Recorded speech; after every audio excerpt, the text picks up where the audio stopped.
I think we're in an important time in history as my good friend sitting across the beautiful podcast space from me is one of, I think, what we call the transitional generation, as there was a time in the 80s, 90s, and everything prior to where internet didn't exist. And in 80s and 90s babies, we got to literally be a part of a transitional generation, an era where now kids, obviously in the 2000s, 2010s, 2020s, being born, they're literally born into this thing called technology. And it comes with its own space and capacity to not just navigate the world and a lot of stressors. However, it plays a realm into the mental aspect of things, as there's imagination. There's literally, we stand at a bridge of efforting to connect one generation to the next. And I think that there's just going to be some good nuggets in this concise episode with my good friend, Shenna Jean. She is a vision advisor and sound healer that helps individuals and companies shift mindsets, step into possibility, and create a new future for themselves using habits that last a lifetime based in cognitive and somatic practices. Super important, as a lot of people don't know how to use their body. She's also necessary. It's necessary for y'all to check her out on the podcast, Make One Day Happen, a show that makes the woo-woo relatable and tells stories of people who have made incredible things happen in their life, their journey, and all in the woo, as I think she's the perfect embody about this. She embodies humor. She's a wonderful facilitator of spaces, of energy, and it's been so good to be able to just see her thrive as she's opening up her wings and is actually going to be doing events and is in a whole new expression. And today that we're recording is her birthday, y'all. So super charged up, and just want y'all to put y'all thumbs and middle fingers together, snap it on up for Shenna Engelman. Hi. Welcome, sis. It's good to have you. Thank you so much. Yes. This is epic. Yes. Best birthday present ever. Let's go. I love that shit. Yeah, level 39. We're leveling up over here. Mm-hmm. I hate that people make getting older like such a drab thing. Like, let's not do that anymore. Let's not do that. Like, if you're in a video game and you accelerate to the next level, like, fuck yes, let's go. Yes. I'm on level 39 now. Yes. Like, let's go. I got a question for you. Yes, sir. What do you think your favorite ability is at level 39? Because if we're leveling up, we obviously get new abilities, skills, and tricks. So what's yours that you think you're stepping into this year? That's a great question. I'm really impressing myself lately with my ability to ground amidst a lot of shift and change and unknown. Currently nomading right now. I've been traveling for the last 3 weeks. I'm telling everyone I'm on tour because that just sounds way cooler. And I've been in 8 different places in the last 3 weeks, and it can be a lot. And I have really in the last year and a half honed in my rituals and the things that ground me, no matter where I'm at, no matter who I'm around, no matter what I'm doing, so that I can show up as my best version of myself. What does best version of yourself mean to you? Coming with the heat straight out of the gate. The best version of myself is when I've really actually put myself first and filled up my cup and given myself what I need so I can show up from a place of responding instead of reacting, and really in a place of service versus ego, right? Those things are going to happen and have been a lot of my human experience. And so getting to that place where that higher self that's connected to source, that higher self that can really allow things to happen instead of forcing things to happen, the higher self that's listening instead of thinking or kind of chasing. And it just feels so much more in flow. I love that. I think you touched on, just a very big element is grounding. And, tying back into the things pre-chat and, conversations we've had, is that there's this phenomenon that, kids are different.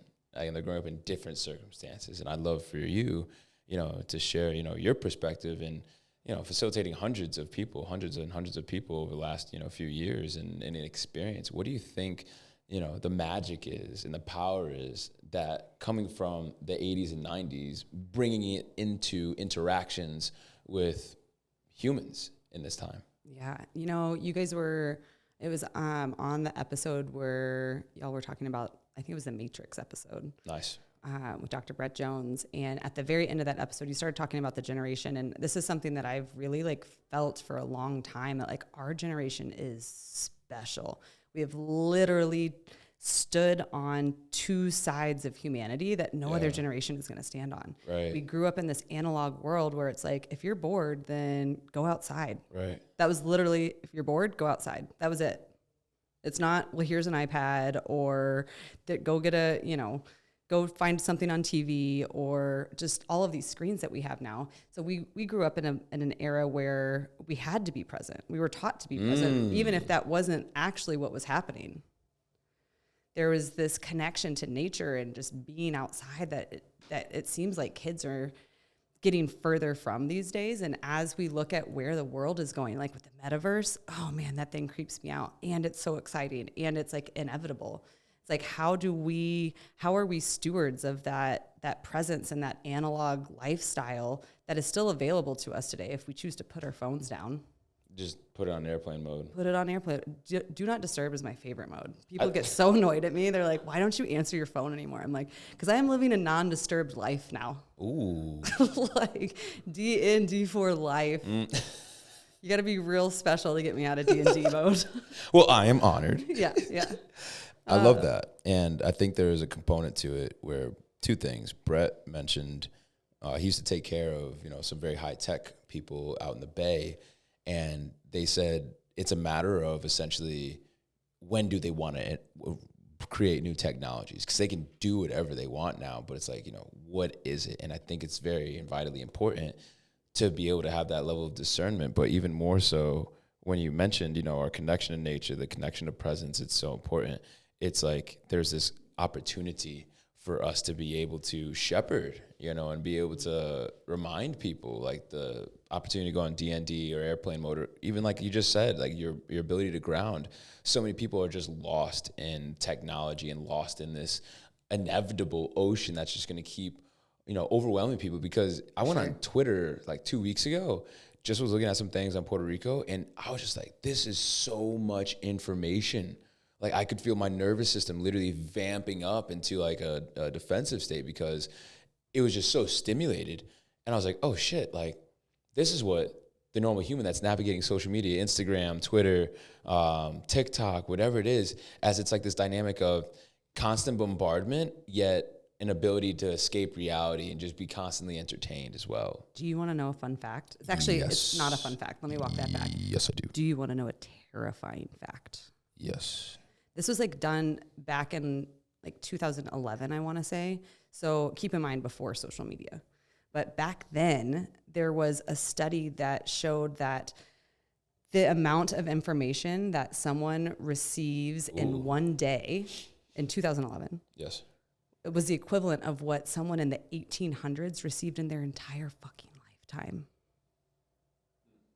That's crazy. Yeah, it's freaking nuts. And we wonder why we have a constant cortisol drip in our systems going. Like we're just getting bombarded. And that's how the system's designed, right? Like we want to keep you in this state of needing our solutions for your stress, anxiety, and chronic illness. The solutions are, distractions or just that dependency. Yeah. And it's like, me and Lou and BCB, we went off the grid last year when we first got here, and it was just the most freeing thing. And I think off the grid, like people have a certain relationship with that. They're like, what does that mean?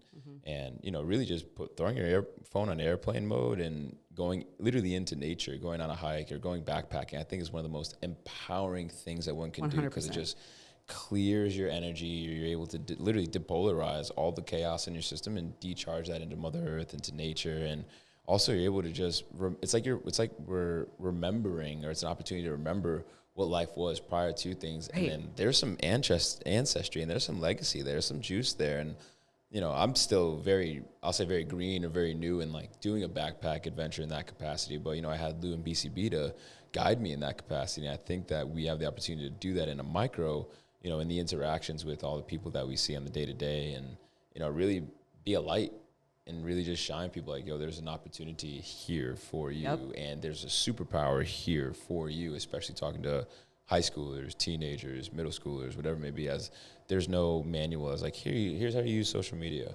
Right.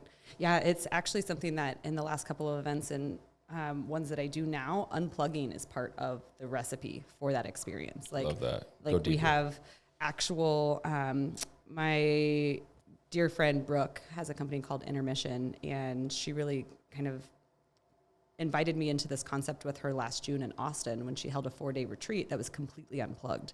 30 strangers, wide variety of humans, just kind of dumped into this situation where it's like, give us your phones, you're going to lock it up. And to watch the anxiety that was present for people in doing that was they didn't know really, that they didn't know they were going to do that. They did know it was part of the experience, but even so, they had this like, oh my God, what am I going to do without my phone for 4 days? What if something happens? What if I miss something? Like the FOMO was raging. And we led an intention setting ceremony, just like to really drop people into like, what could it look like to just not have that and to let that anxiety go? And by the end of the 4 days, nobody even really wanted their phone back. They're like, I'm kind of good on this. So now we actively curate experiences for people where you lock your phone up. So it's not, so you don't even have that like nervous twitch to check the time in between the sessions and it's one of the things where it's like, right, like one of the trade-offs for us is like, we're not going to get social proof of this experience now because people don't have their phones. And are we okay with that? It's like, fuck yeah, we are. We know that the proof is going to be in the results and the experience that we're creating. It's in their energy and their energy field afterwards, right? They're going to walk away transformed from this experience in a way that a story on Instagram is, it's nice to, tell your friends what you did this weekend. However, it's more about that like deep connection that we're creating within versus this, look at what I'm doing. Although I say this, talking out of both sides of my mouth, I love Instagram stories. I do. Yeah. So there's pros and cons to all of the things. And that's where it comes back to our generation really being a good steward of this dynamic that no one else before us or after us has like an access to. Yeah. Right? Like how to put the phone down and how to use the technology. How do you find the balance in both? What do you think's really important with this generation in learning how to master that skill? I think it's learning how to be with yourself, right? And like whether I personally believe that meditation is just the quickest, fastest, easiest route to that. Coming up with different cognitive practices that you regularly do, whether that's journaling, meditating, visualizing, you have to learn to get comfortable with yourself because what the phone is most of the time doing is it's numbing. It's giving us those hits of the neuromodulators that we're like, yay, I got a like, And so it's like, how can you give that to yourself? How can you like give yourself a little heart in your own little head without technology there? Yes. Maybe you just need to get a pair of these glasses that Jamal's wearing. And Sported, sponsored by the one and only Shenna Jean. Everybody had glasses. I didn't. Need glasses. Hey, I'm here for it. I hope that I can spot them well. Yeah. I love the capacity to get comfortable with self as the mobile TV. That is like a lot of people don't even watch TV anymore. They just have their phones. Right. Which is just wild. And there's such a responsibility, I think, with this. And I'm just efforting to decode, what is it? What is it about the ability to be able to pick something up, but also not be attached to it? Yeah. I think people lose their identity in the phone, work, schedule, whatever, so they become a slave to it. So, when it comes to freeing oneself, where it might give them anxiety to let go of their phone or it might give them anxiety to not know what's going on, what would you offer them? Gratitude. Gratitude is just, for me, is like the anti-venom for life. And it gives us access to reframing our perception of what's happening in our world, right? And so that's something that we talk about at events. It's like, okay, this can be scary. You're giving away your phone. You're wondering if your kids are all right. You want to capture something to share on social because you love us, but like, you're fine. Like, you're going to be fine. And like, shift into the space of like, I get the opportunity to be differently today. I get the opportunity to experience myself in a way that I don't typically make space for.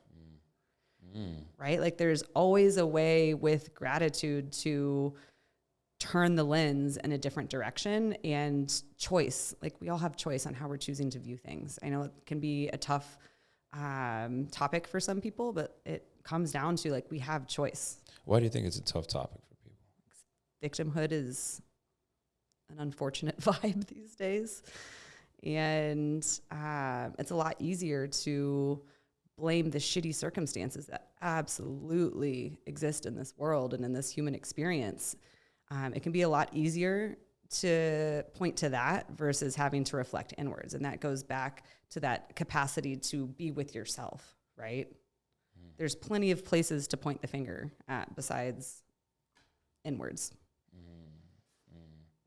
The quote comes to me, my boy Ryan Budd, he's a coach over at Wagner College now, and we ran track together. I remember him always just saying the same circumstances, aka the hot water, that softens the potato, can really challenge literally everything else.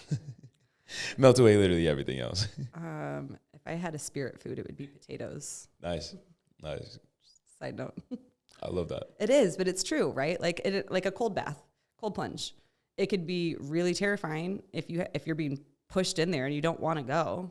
However, if you're choosing to look at the experience as like, this is something that is going to positively impact my mental health, my physical health, and make me feel confident that I can do hard things, you're going to have a completely different experience getting in that 39-degree water than you would if you are like, fuck this, I don't want to do this. It's going to be cold. I might die. This is going to be brutal.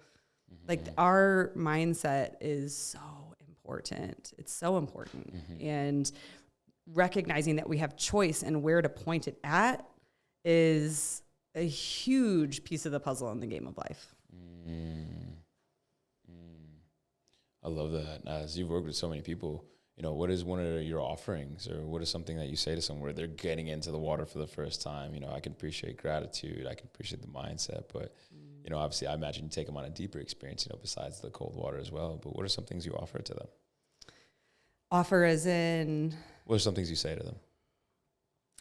To perhaps help them in their journey. One of the things is like when people get really stuck on their perspective, it's like, well, how's that actually working out for you? Because if it was, you probably wouldn't have hired me or come looking to me to help you shift something if things were working out. Like really, like what are you getting from this? Like what's the thing that's keeping you hooked into this? Because usually we're emotionally addicted as a society as well. We're literally addicted to emotions because they release chemicals in our bodies, and our bodies are so used to those. And these emotions are coming from way back in the day, from our childhood, and we're not even kind of aware of necessarily what some of them are. So a lot of the work that I do, I offer a lot of reflections to people. Honestly, it's like deep, active listening and hearing what they're saying and knowing that they can't even hear what they're saying, giving that back to them. How is this working out for you? You can shift this. I love the introspection of how's this working out for you. You also hear, how's that served you? Or is this working? Is this where you want to be? As it's a good just point to be like, I don't think so. Right. I want something different. Yeah, exactly. And I think that's where this is a perfect circle. That's where we get to, offer for kids or students or people just navigating life right now and, breaking free of, any addiction to any technology and just living differently. We get to offer to them like, how is that serving you? And or are you open to something different? Do you want something different? Or is this default reality? It's interesting. I was talking to my friend Chuck Palm. A lot of people like to play the video game of life on the default settings. Oh, facts. They don't. They don't realize that you can go change your outfit. They don't know there's a menu. A menu? What does that do? Right. They don't know that they can access things and they can turn up the brightness, turn up the difficulty, turn down the difficulty. I think that's our mindset of things. Yes. They don't play with that when it's like, if this is a game of life, what do we need to do in order to reposition ourselves in order to win, in order to thrive, in order to keep gaining experience, in order to keep shifting things?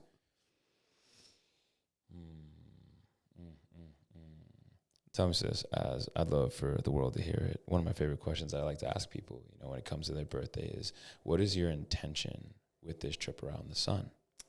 Ooh. I'm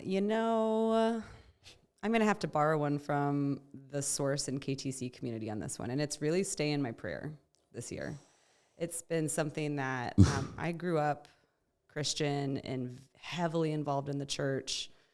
Got my first healthy dose of community trauma in that environment. And in that, like, I really pushed away the practice of prayer, something that I'd been doing all the time. And it was with my grandfather passing last summer and recognizing that someone who had prayed for me literally every single day of my life was gone. And who was carrying that legacy on, like knowing that my brother and sister are definitely in a practice of prayer, but recognizing, like, for me, that coming back to that doesn't mean I have to go join the church, and recognizing that the intentions that I set regularly, daily, with the different seasons and at different points in the year are types of prayers, and letting go of, like, shifting my mindset around what prayer means, right? Like, that was such a huge opening for me in this last year, and being plugged into this community that was offered to me, and like really shook me in a most beautiful way. So I would say my intention for level 39 is to stay in my prayer. And I love that, as that's, I feel like, a layer to things, as if someone, encounters you in the wild, or, that listens Very to possible. On tour. I'm out there. On tour. On tour. They have the opportunity to reflect, and just, you can tie it, where are you at and how are you navigating, what are you doing, how are you being, and is that in alignment with the intention that you set for yourself this year? Right. I even think doesn't have to be, what's my legacy of before I die? Like, that's the longest, one of the most macro. This is like a micro, and it's 1 year, and it's a good opportunity to reflect and, just reevaluate, how am I living? Yeah. Or even more so, how am I playing? How am I enjoying this game of life? How are my settings right now? Yeah. How am I need to go to the, what'd you call it? The menu. Menu. I need to go back to the menu and review my options. Right. Remember, I've got choice. Right. Oh, great. Right. Let's do that. And it doesn't have to be heavy. No, not at all. I think that's something I, in my mindset, have shifted this year, is letting go of everything having to be so hard. Like, you got to work hard. You got to play hard. Work, like, I had a lot of story around work being hard. And this last year burnt me the fuck out. You saw me with my eye twitching. You were helping take care of my nervous system that was on a little bit of a tilt. I gave myself way too much to a really, really magical thing. However, I recognized that a lot of it was hiding in my language. I was telling myself that this had to be hard all the time. All the time I was telling myself that. And it was actually at Soul Revival when Charlie was like, take the easy road. I was like, oh my God, I can be taking the easy road? That's a thing? That's an actual thing. Yeah, I'm going to take that road instead. And so a big part of my prayer has been ease. Ease, flow. Like, let's step into that lane instead of like hard and challenging and like the grind, the hustle. Those things have their time and place for sure. But it doesn't have to be the default reality. No, it doesn't have to be my default mode that I'm in all the time. Like, that got me to burnout. Because it's not sustainable. I think this just opens up just an idea. The difficulty that you play life on, or a game on, typically leads to fatter loots, more weapons, armor, sexier drops, like more fulfillment, more charge, more excitement as you had to work through it. But it can ebb and flow. So I just love your gentle reminder for people to be able to re-examine, your settings, and if this thing is hard, or insert other adjective here. And once more, that's not a season you feel like you're in anymore. This is once more a good time to just reevaluate things and reinstill fun and gratitude and all things. For sure. Tell me, sis, for our listeners, what are some things you got going on that they could see you at or connect to you? Well, I sound bathe people.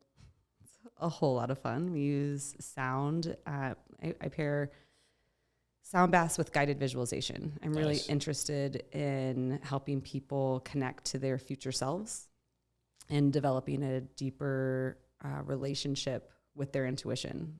And sometimes you need to like just go drop in and hang out with your future self, see what they're up to. Are you loving it? Are they really dope? Or are you seeing some things that are like, ooh, okay, giving you some signs that it's time to go back to your settings, readjust. So I am actually doing one of those at the The Source in Tucson, October 28th. Ooh, 28th. 28th. Yeah, October 28th. And then the Unplugged work that I do with Intermission, we've actually got a day retreat here in Tucson where it's all about gratitude and grounding. And really, I love offering people new modalities that maybe they've never worked with. Maybe you've never done an ice bath before. Maybe you've never done a sound bath. Maybe you've never bathed. Maybe you've never bathed. Hopefully that's not the case. Oh God. And giving people an opportunity to unplug. Like that's, like I said, one of the biggest things. Unplug, come learn some new things, try on some different armor, come try on some new tools, go to the menu of wellness options that are out there. Wellness has been so kind of cloaked and closed off and not accessible and not relatable for a lot of people for a really long time. And if we are going to make a significant shift in this world, we got to open the doors on that. We got to make it fun. We got to make it approachable. We got to make it easy for people to see how they can fit it into their lives and not just, kind of blow it off as something that's woo-woo and something that other people have time for. Yeah. So that's kind of where my zone is really helping people who might be newer to the work get acquainted with it and understand how to integrate it into their life. Oh, I love it. Mm-hmm. Tell me, how can people reach out to you best? Come holler at me at IG. I think that would be great. Drop that name. At Make One Day Happen. I'm also on IG at Shenna Jean, but it looks like Shenna. That's a whole thing. When I was born, my mom said that she was loopy from the birthing drugs that they used to pass out back in the day. Shocking. Right. And accidentally misspelled my name. She's like, it was supposed to be Sheena with 2 E's, but it's now looks like Shenna. She's like, you can change it. I was like, no, it's cool, Mom. I'll just tell everybody I ever meet this story. It's fine. She's gonna love. They super drugged you. Yeah, they used to pass out super drugs for birthing, and luckily I'm all right. Right. I think it came out damn good, sis. Thank Love you. it. Thank you. Okay, final soul coffee question. How would you describe your flavor of your soul to the world? Ooh. The flavor of my soul. Mm-hmm. I'm going to go with an espresso tonic with a slice of grapefruit. Yeah, that's it. Have you ever had an espresso tonic? I have not, especially with some grapefruit. Yeah, it's like bubbly water with espresso. Coffee. Yeah, bubbly water, espresso, and it looks really dope too. Sweet. And then you put a little grapefruit slice on top. Would you say some adjectives of that are? Bubbly. I'm pretty bubbly. Definitely bubbly. And packs a punch. Yes. I can also do that. And super flavorful. Super flavorful. Nice. Yeah. We're gonna have to get you an espresso tonic sometime. I'm here for it. Carefully put me on some espresso. I don't know what's gonna happen. That's true, actually. It's a good time. Yeah, it's funny. The name of this podcast is Soul Coffee. People are like, are you drinking coffee? I'm like, not often, but yes, I do. And it's a fun time when I do. Do we need to rebrand to Soul Tea? It's funny. Someone mentioned that as well. They're like, you ever do any teas or anything? I'm like, yeah, I love tea. Yeah, spill the soul tea. Ooh. Spill the soul tea. This is good. We got some things brewing. Anyways, y'all, thank you for tuning in. Please reach out to Shenna. Feel free to wish her a happy birthday whenever you listen to this. For my Tucson folk, get to those events. Those are going to be super potent, super powerful. And it's so good to nourish my community, and it feels good. And if you're coming from Phoenix, Arizona, or wherever in the world, holla at your boy, holla at Shenna. And however I can be of service to you, please let me know, just a message away, and look into the show notes. We'll have all the links there for all the things. Just wanted to shout out Lou for the mastery that he put into the video modules, and shout out to Shenna, as she was actually one of our beta testers and gave some really, really good feedback in getting that video module set and ready. So if you need help chasing your own personal legend, feel free to click the link in my IG bio, and we got some goodies for you. But anywho. Do it. He's looking at me like, you're not supposed to jump in right now, but I'm doing it. I'm going to hype this course. It's my God. Great, y'all. I am so proud of the work that y'all are doing, the legacy that you are leaving, and helping make that accessible for others. Like, thank you. I received that. Thank you. Anywho, till next time, y'all. Peace.